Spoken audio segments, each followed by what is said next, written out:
Assalamualaikum warahmatullahi wabarakatuh. Halo Sobat ASN, telah hadir bersama saya di room Zoom kali ini bersama dengan rekan-rekan ASN dari unit kerja Pengadilan Agama di Provinsi Kalimantan Selatan.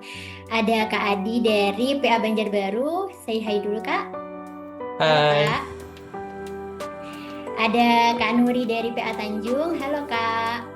Halo semuanya. Ada Kak Rahmawati dari PA Playhari, halo Kak. Halo. Dan yang terakhir ada Kak Trianto dari PA Kota Baru. Halo Kak. halo Kak.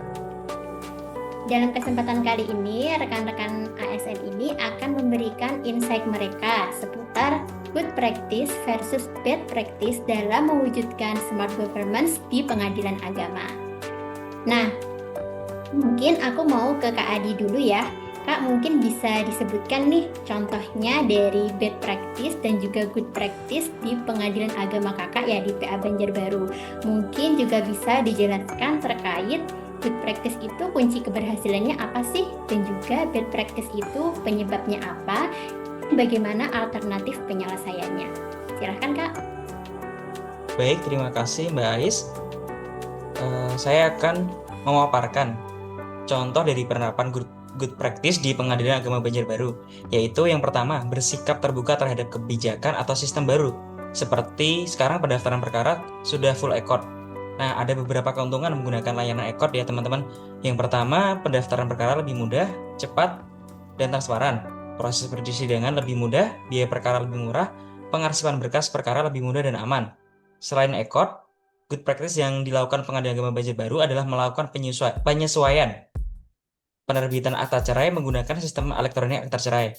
Per Juli 2025, Mahkamah Agung RI melakukan pembaharuan sistem dari akta cerai konvensional yang di print out, sekarang menggunakan sistem elektronik akta cerai yang bisa diakses oleh pihak berperkara maupun kuasa hukum dimanapun berada. Hal ini mencerminkan nilai dasar ASN adaptif dengan bersikap antusias dalam menggerakkan serta menghadapi perubahan. Kunci dari good practice tersebut adalah sistem merit atau meritokrasi. Sistem merit adalah sebuah kebijakan dan manajemen ASN yang berdasarkan pada kualifikasi, kompetensi, dan kinerja secara adil tanpa membedakan latar belakang. Dengan sistem merit tersebut, yang menempati posisi atau jabatan tertentu adalah orang yang layak sesuai kemampuannya, sehingga ketika ada perubahan kebijakan atau sistem, pegawai tersebut dengan kualifikasinya mampu menyesuaikan.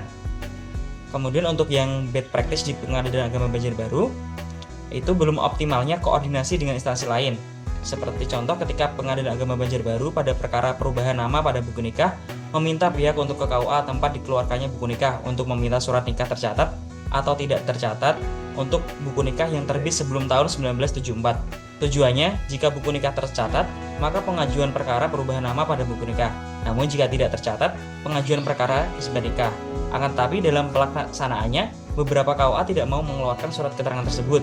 Padahal pihak sudah ke KUA. Ini tentu merugikan masyarakat karena harus bolak-balik ke Pengadilan Agama dan ke KUA.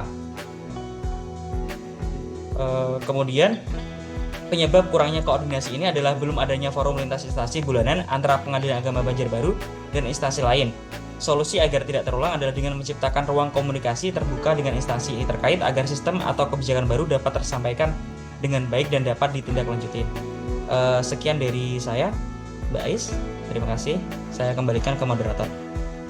Baik, terima kasih Kak Adi. Wah, insight yang luar biasa ya teman-teman tentang good practice-nya tadi yang saya tangkap adalah layanan e-court dan juga IAC. Lanjut aja, aku mau ke Kak Rahma dari PA Playhari nih Kak. Mungkin dengan pertanyaan yang sama bisa di-share Kak insight-nya? Baik, terima kasih Mbak Ais atas waktu dan kesempatannya. Mungkin saya akan membagikan sedikit apa yang bisa kita tangkap dari good practice di pengadilan agama yang saya tempati sekarang, yaitu Pengadilan Agama Playhari.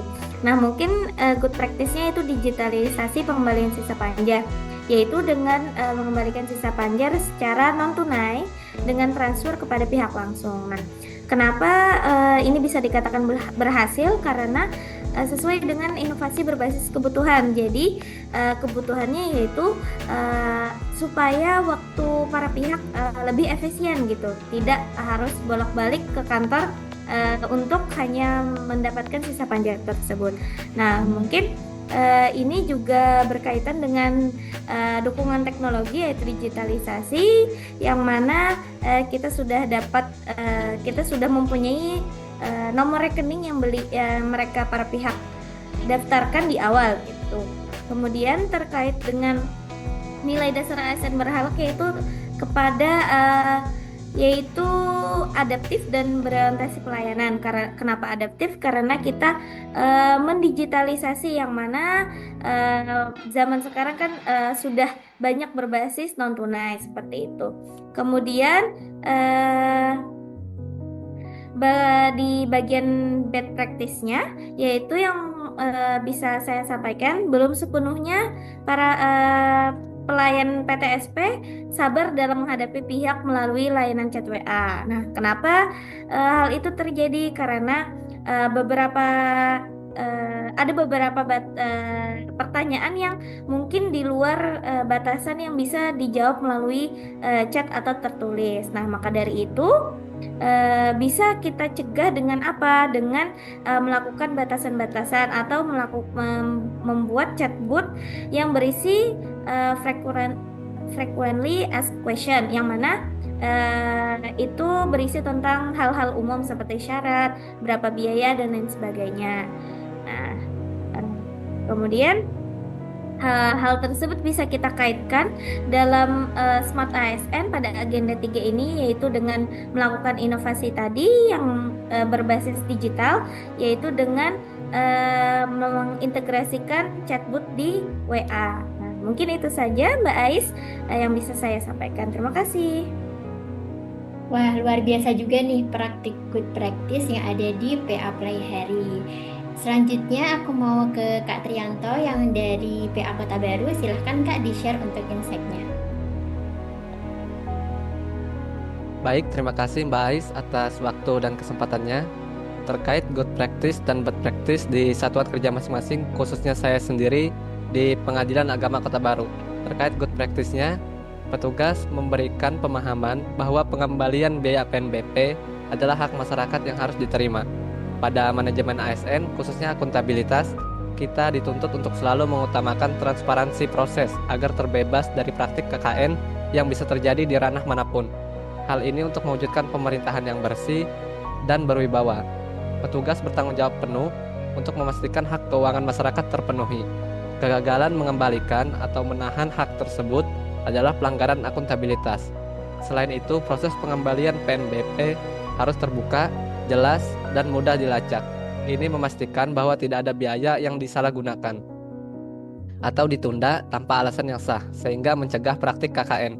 Terkait bad practice-nya sendiri, mungkin ketidakmampuan mengendalikan emosi ketika melayani pihak yang kurang kooperatif. Hal ini berkaitan dengan manajemen ASN dalam hal profesionalitas, terutama instansi pengadilan yang bergerak di bidang pelayanan haruslah menjunjung tinggi pelaksanaannya dengan selalu mengedepankan kecerdasan emosional.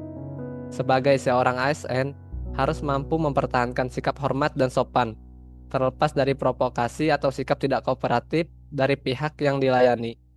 Selain itu, seorang profesional harus fokus pada solusi dan prosedur, bukan pada reaksi emosional. Ketidakdisiplinan emosi mengganggu kecermatan dalam penanganan masalah pelayanan. Mungkin sekian saja dari saya Mbak Ais. Terima kasih, saya kembalikan kepada moderator. Baik, terima kasih Kak Trianto. Selanjutnya yang terakhir mungkin dari Kak Nuri dari PA Tanjung, bisa di-share terkait insight-nya Kak. Ya, terima kasih Mbak Ais atas waktunya dan rekan-rekan semua.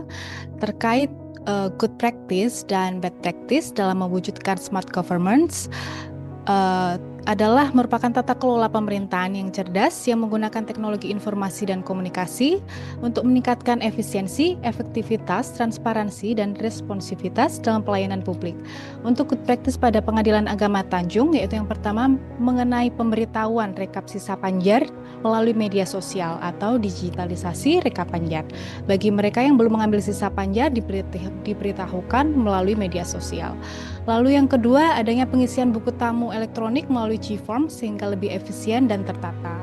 Lalu yang ketiga, sama dengan pendapat dari Mas Adi tadi, yaitu terkait pemberlakuan sistem EAC.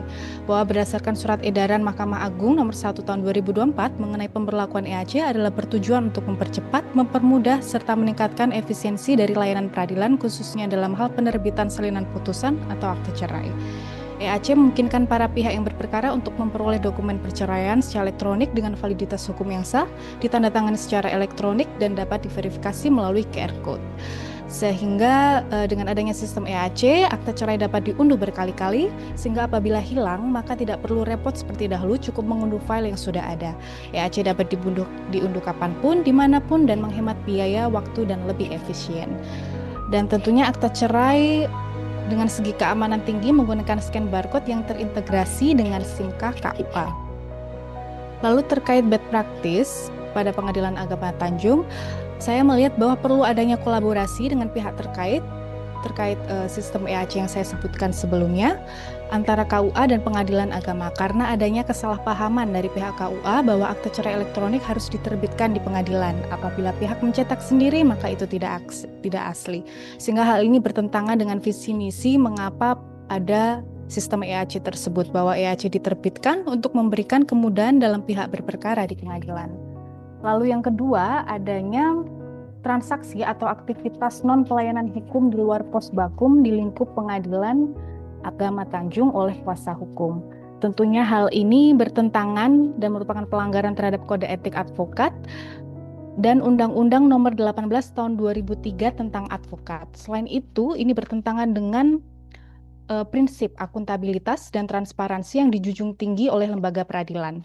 Akuntabilitas dan transparansi merupakan prinsip yang dijunjung tinggi oleh lembaga peradilan dalam meningkatkan kepercayaan publik dan memastikan proses peradilan berjalan dengan adil dan dapat dipertanggungjawabkan. Hal ini tentunya sesuai dengan visi dan misi dari Mahkamah Agung, yaitu terwujudnya Badan Peradilan Indonesia yang agung dengan menjaga kemandirian peradilan, memberikan pelayanan hukum yang berkeadilan, meningkatkan kualitas kepemimpinan, serta meningkatkan kredibilitas, akuntabilitas, dan transparansi. Sekian dari saya, Mbak Ais. Saya kembalikan. Terima kasih. Wah, luar biasa banget ya rekan-rekan semua atas penyampaian insight yang telah disampaikan oleh rekan-rekan ASN dari berbagai unit kerja di Provinsi Kalimantan Selatan. Mulai dari contoh-contoh good practice dan juga bad practice yang ada di satuan kerja masing-masing. Dari podcast sore hari ini dapat kita tarik kesimpulan bahwasannya bagaimana aspek-aspek pada manajemen ASN dan juga smart ASN dapat menunjang keberhasilan dari good practice yang telah dilaksanakan dan juga dapat menjadi solusi atau alternatif pencegahan pada bad practice yang telah terjadi di masing-masing unit kerja dalam rangka mewujudkan smart governance di pengadilan agama. Sekian podcast dari kami, sampai berjumpa di podcast selanjutnya. Wassalamualaikum warahmatullahi wabarakatuh. Waalaikumsalam warahmatullahi Waalaikumsalam warahmatullahi wabarakatuh.